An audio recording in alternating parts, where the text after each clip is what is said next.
Today's show is sponsored by the ABV Network Merchandise Shop. Pick up your logo merchandise by heading over to abvnetwork.com, clicking on Shop, and start filling your basket today. We are also sponsored by the Bar to Go.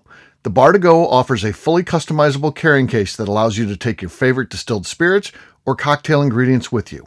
Whether you're looking for something for yourself, a customized gift, or logoed items for your business gift shop, the Bar to Go can help. Check them out at thebar2go.com. That's the number 2 in the Bar to Go. Don't forget our friends at Neely Family Distillery now ship their unique distilled spirits directly to you. To order yours, simply call 859-394-3258. Tell them the ABV Network sent you. And now, on to the show. Let's drink!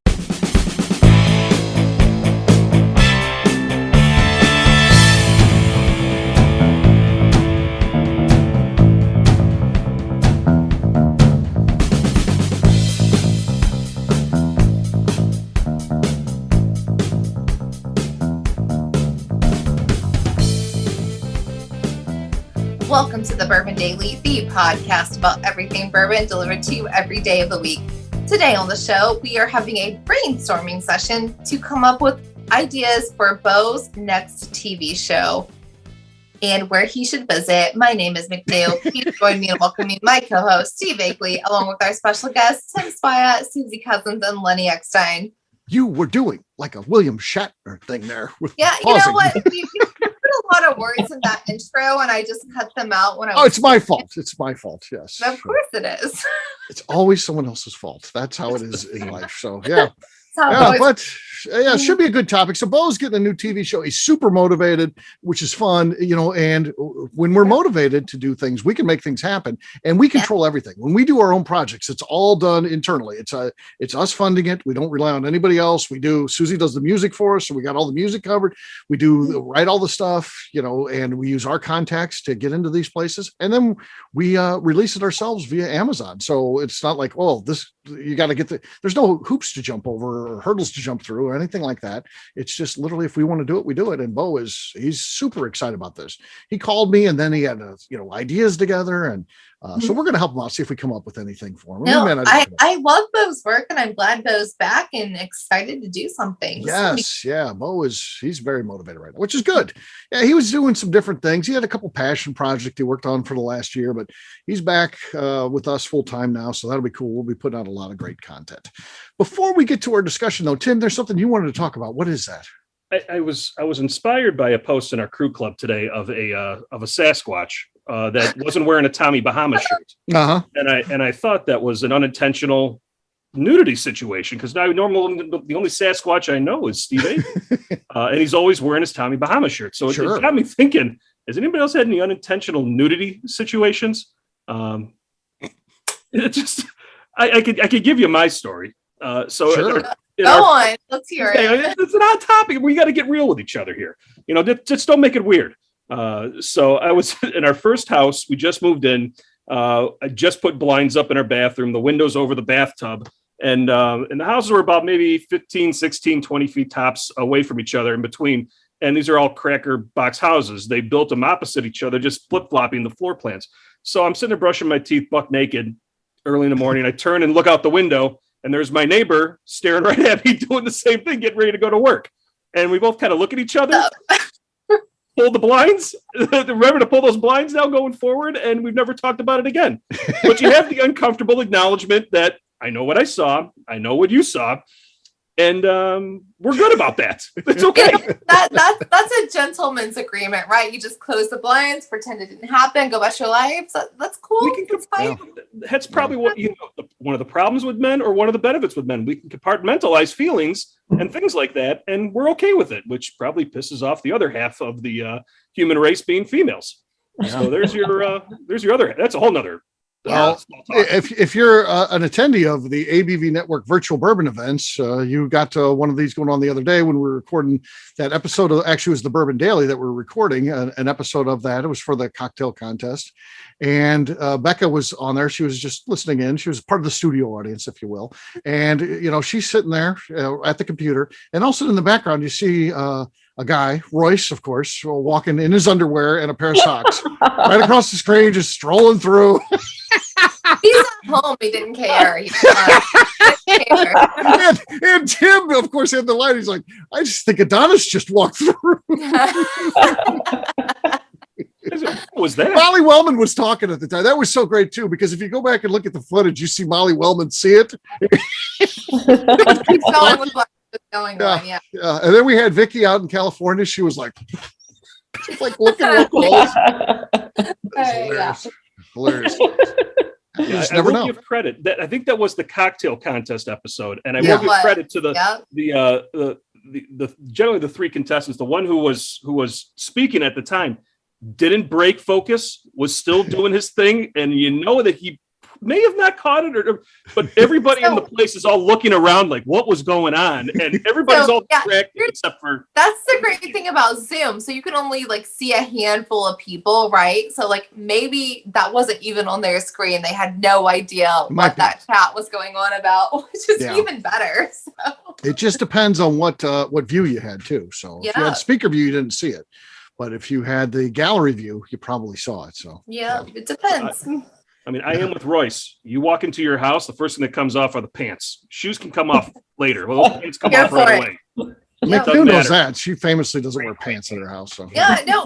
So there's this quote that's saying you either have the naked neighbors or you are the naked neighbor. Pretty sure I'm the naked neighbor most of the time.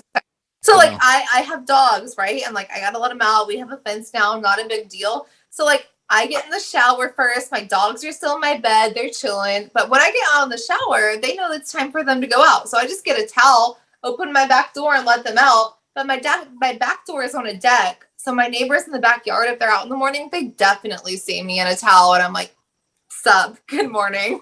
If you're shy, look away. There you go. That's right. Seems like it's not my problem. I'm still in my own kitchen. Bye. Susie, you ever have any of these incidents? I have had several underwear incidents, not only nudity, but I'll tell you about the one that's on my mind right now. And that was in high school.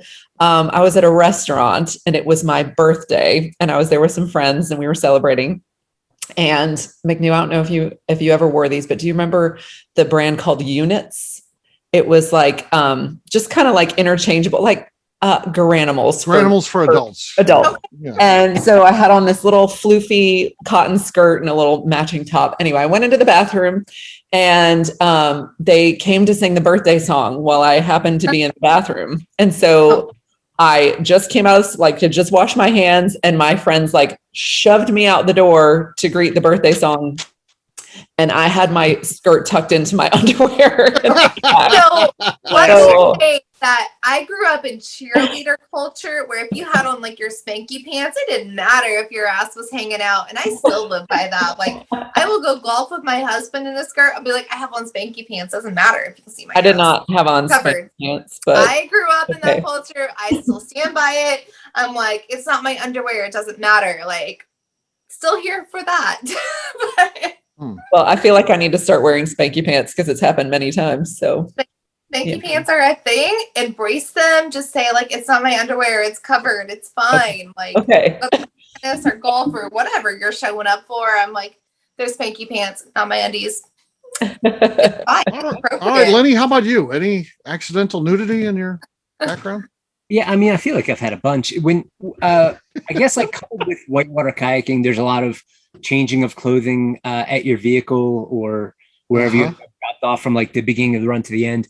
So there's a lot of that, but there's one in particular I got thinking of when the question was asked, and this one kind of stuck with me. I was on a river trip down. There's a section through Utah called Westwater. It's a section of the Colorado River, and it was a 2-night trip, overnight camping.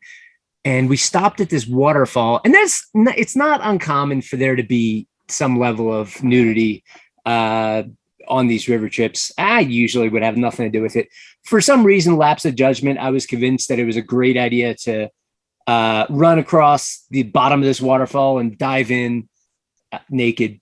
And somebody else did. And there's probably 15 of the group there, of which I knew barely anyone, a mix of men and women. And I was all right, whatever. I mean, I think I don't know anything about, what'd you call them? Spanky pants? I don't know anything about that. But I do know that if you're running, I don't know, you can barely, it's a blur anyway, especially the way I run. fast. Oh, sure. So I ran. Superhero. So I ran. I jumped in. It was funny. There was some laughing, and I'm swimming back across to where my clothing pile was. And I'm thinking to myself as I'm closing in on the clothing pile, like, certainly the group's going to disperse at this point, not just keep standing there.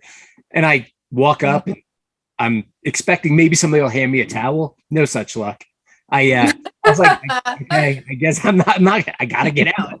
So that was like much less blurring than when I was running.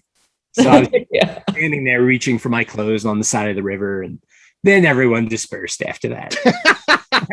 You're yelling. It's the water's cold and stuff. I heard. So. Yeah. Don't worry. Of course. Yeah. The rest of the trip was great. But Oh, sure. Oh, there you go. There's some accidental nudity stories. Always fun to hear. What is everyone drinking? I'm going to kick this one off. I've got a barrel here. This is from the 2019 New Orleans Bourbon Festival. I believe I met Susie at that festival, right? For the first time. Yeah. Oh, here we go. Corks pop. Decent. Maybe enough to win. We'll see. Susie, what do you got? I have a Knob Creek from Bardstown Wine and Spirits. Okay. You've tied. Susie and I have tied. All right. McNew, you're next. I am going to go with some Blanton's. There's the new leader. Just barely, but just enough to take the lead. So you are our current leader. Lenny, what do you got? Going with the summer thing, I've got a bottle of plantation rum of the Barbados variety. Barbados.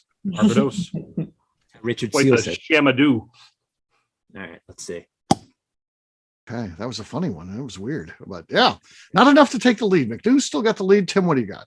I've got a bottle of Knob Creek Rye single barrel from our friends down at Old Hickory Whiskey Bar. Okay, not enough. McNew wins it. So there you go, McNew. Cheers. Salud. All right, we'll take a quick break. And then when we come back, we're going to have just a roundtable discussion. We're going to talk about what Bo can do for his new show. We'll do that in just a few.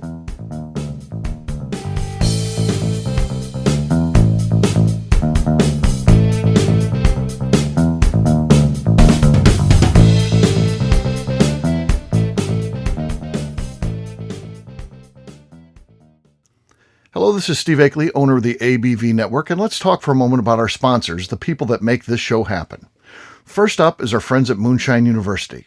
In 2017, I completed my Executive Bourbon Steward certification at their office in Louisville. The information I learned through lead instructor Colin Blake and their team there is something that I continue to draw upon frequently in my role at the ABV Network. It truly is the standard of establishing a benchmark of knowledge of the bourbon industry. From history to production to brands and people, it's all there. Check out their full listing of programs, including Executive Bourbon Steward certification, production classes if you're considering starting a distillery, and much more at moonshineuniversity.com. I also want to talk about Neely Family Distillery. Back in May of 2018, I met Royce Neely at Limestone Branch's Craft Bourbon Festival. It ended up not only being the start of a great friendship, I started to truly learn about what makes craft whiskey so amazing. You see, I had been a bourbon drinker for over 30 years at that point, and like many people who had been drinking bourbon a long time, I was hard-coded into thinking big bourbon was where it was at and craft was on a journey to get there. Spending time with Royce and learning the things he does to make his whiskey taste better started to really get me to appreciate how things like sweet mashing, open top fermentation, pot distillation, and the grains you are using not only makes your product taste better coming off the still, but also out of the barrel as well. I still love heritage brands and they make up a bulk of my collection. But when you find a craft distiller that is truly dedicated to the craft of distilling, you are drinking some of the best whiskey out there on the market today. That's exactly what's happening at Neely Family Distillery today. Check them out on the web at neelyfamilydistillery.com, or better yet, stop by and see them at their distillery in Sparta, Kentucky. And now, back to the show.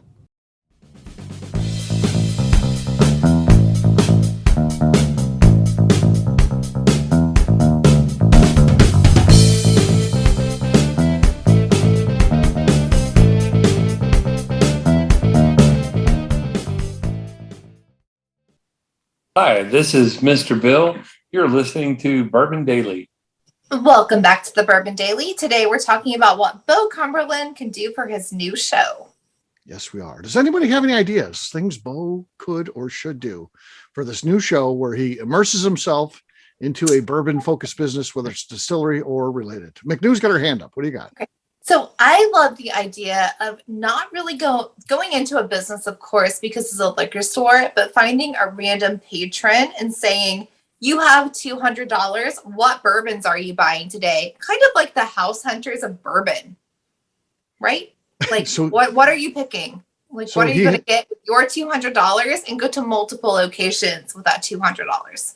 Is he giving the people the 200 or they have the 200? I mean, I feel like it's a hypothetical 200. Oh, it's an imaginary 200. Yeah, this is like your budget. You're in this store. What are you going to buy with that budget? Maybe it's 500, maybe it's 1,000, whatever. But you have this budget at this liquor store. What items are you picking? I would love to see that. That you would watch. Okay.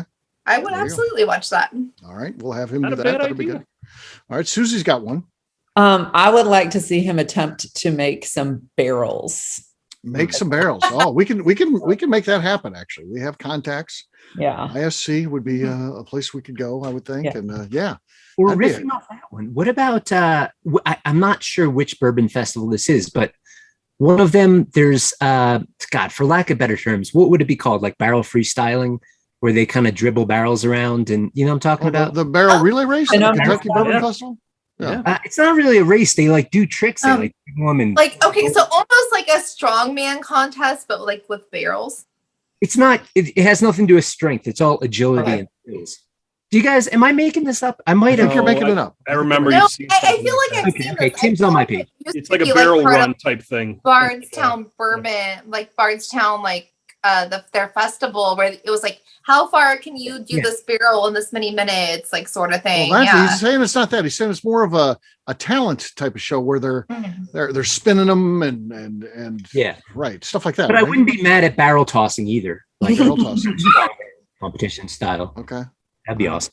We don't want Bo to die, by the way, but yes. Sure. I have this vision of if you ever did any of the Heaven Hill app for larceny, and you get the shorts that come on and the ads that come on from Heaven Hill, the guy who's ripped in the gray tank top that used to be white with sweat and the fire, and he's rolling the barrels over the cooperage, doing everything, talking about that. I could see Bo being that guy. Put him in a muscle shirt and get him on a slow motion, moving the barrels around and slinging them around to the different flames for the char levels and something. You almost had me where I think he could be of benefit. I think this would be good, Tim. You were really close, I think. I think he needs to go and approach a distillery, whether it's Neely or whoever it is, and be the model for their clothing. So he's wearing all of the outfits, and it has to go on their website, and it'll be cross-promoted on the TV show, which is kind of cool. But yes. And he'd be one of the things where he live models in the window, where they just have people standing there. Yes. In that sideways Costanza pose, where he's when he's laying flat with the side out. He's definitely got to do that. So if there's a distillery out there that wants Bo Cumberland to be a model, we'll sign him up for that for sure. I would also love to see him as a bartender, either at Molly's or Jason's, like very busy cocktail bar. How is Bo going to perform? I would love to see it. Yeah. Two different styles there. I'm going to vote for Jason on that one because I feel like Molly is so nice. She would be just as sweet as can be about him. Now she knows he's messing up. The world's greatest bartender is Molly. Okay. Also, I feel like you could yell at him. Mike will. What's that? Michael yell at him? Jason won't yell at him. Mike will. Yeah, that's great. I want to see Bo getting yelled at. I want to see him sweating and getting chewed out when he messes up. I don't want him to be like, it's okay. Molly, though. I think there's another side to Molly. You get her when it's all business. She even said they're looking for a bar back. They can't find somebody there. Yeah. Okay, but maybe he'll be the bar back then. Exactly. Oh, you could see her go to town on him, and it'd be so uncomfortable. It'd be must-see TV. Mm-hmm. Yeah. Mm-hmm. Now you had me on something there about Bo rushes with the camera to somebody. You got $200. What would you buy in this liquor store now? I love that idea. What about him rushing people and push them into a cab like Cash Cab, kidnap people and say, you can't get out of here until you answer these 5 bourbon questions? I love it. I think people may go to jail for that one. Yeah. That one. Ideas that are kind of offbeat, and I'll start with the weirdest one. I've heard of this happening, and it ties into the theme of the small talk question. So I heard of a bar whose brand rep came out and took them out like to show appreciation. I'm not sure which brand it was. I might know. To body sushi. Oh, is the body sushi model? Yes. I'm not saying Bo should be the body with the sushi on it. Maybe he's just the active participant in selecting sushi from the body. I think that could be funny. He answers a question wrong or right, and he gets to remove another piece of sushi. Yeah, I could see some humor there. That's a weird one, but maybe that is a weird one. Okay, that would be something else terrible. So you know how distilleries give like their spent grains back to farms? Yeah, I would love to see Bo on a farm feeding and caring for these animals. Okay, that's good. Seems like a rough day. We can make that happen too. That's a good one. Day. Hubre Farms. We just did an event with them up near Nearly. Great organization. Brad Hubre, the owner, fantastic guy. And we should make Bo work there. That'd be cool because the animals are always fun. It's always fun seeing them. Everybody loves to see animals, but like everybody who has animals know they're not easy. It's a lot of work. So go spend a day with them. Mm-hmm. At that new log still distillery, I think this came up in a conversation not so long ago, but they have an amphitheater, right? Yes.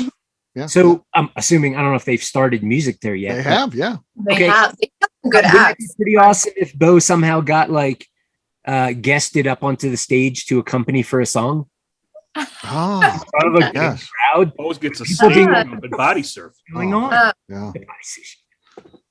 Yeah, Bronner would be jealous of that. His dream to be up on the stage. He loves some karaoke. Lady, also, lady. What if you so like detasseling was a thing in Indiana? I'm sure that's something Gary knows about at Wood Hat. What if we made Bo go detassel for a day at Wood Hat? Amen. There you go. Think he could do that? Never felt a rash. It doesn't sound pleasant by any. I never did it, but I went to school with some people who did. It didn't sound like a good day. What is it? So in order to do some stuff, I don't know. Fertilize the corn you got to pull the tassel in the middle of the top of the stalk. You got to yank it out. So you'll see rows latter half of the season. Now I'm a city boy. I'm only going from what my beautiful bride's 12-year-old job was. But yeah, you see rows where like half the stalks are like the tassel's not there anymore, and the other ones they're there. So I think it's for pollination or something like that to go across to help finish or stunt the growth of the corn to go. Yeah, and they would literally pay like junior high and high school kids like $10 an hour for like slave labor to do this all day in the sun in August to pull these off in the field for 10 hours a day. Like that was a thing in the Midwest. That's episode 2. Episode 1 is for Bo to stop at Stumpy's in order to do a review or expose of launching the new still. He's got to polish it as well. Yes. Yeah. So I'm sure Adam Stump knows all about detasseling. He can teach him that too. I'm sure he knows. True. It's true. We could shoot a couple episodes there. So yeah. I got one last one that I thought about. Okay. You mentioned that there was a possibility of coming out to Colorado and maybe there being an episode out here. Yeah. If you guys were to come to Deerhammer, we could take Bo squirt boating. Oh, there you go. Awesome to see We're really him. not trying to kill him. So how big are these boats again? Bo's a big dude. He might have to do what we call so the act of sinking under the river is called a mystery move. Yeah. And when you do it without a boat and you just jump in and disappear for 15 seconds, we call that a body mystery. So is that just jumping in the water? Well, you jump in where there's convergence occurrence and you can't come up that quickly. So, okay. Yeah. So mystery move. There you go. I think we got a couple seasons worth of ideas there from Bo. So yeah. Yeah, and Bo is like, no, I wanted to be very serious. These are all terrible. No. I think they're pretty good. I think there's something there. I think there's some people will tune in for these things. Tasseling and corn stuff. You should look into that. He may try out going serious, and he'll realize he needs stuff like this. So yeah, he'll come back and listen to the show. This is the solid content you needed. Like, there you go.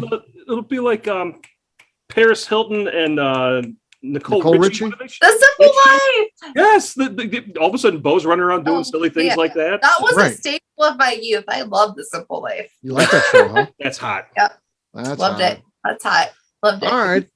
I can see McNew saying that at that age. Right? I made my parents watch it with me. They all were the time. not impressed. Yeah. All right. Well, we'll wrap this one up as we always do by talking about where people can find us. Tim, we'll start with you. Where can people find you? You can find me under the corporate and private events section of the abvnetwork.com website or on Instagram at swyguy2112. All right. For me, I'm an easy guy to find. I'm at Steve Akeley on Twitter, Instagram, or Facebook. I've got a website, steveakeley.com. We've also got that company website. That thing's abvnetwork.com. Check it out because everything that we do is out there. Previous shows, blogs, so much more. abvnetwork.com. McNew, anything else to say before we get out of here? I would like to remind the audience to please give us a 5-star review that includes comments. It really helps new people find the show, which is very important to us. And if you like what we're doing, please check out patreon.com/the ABV Network. There you go, gang. We'll have a brand new show for you tomorrow. Looking forward to that. Until then, take care, everybody. See ya. Bye. Bye. Peace.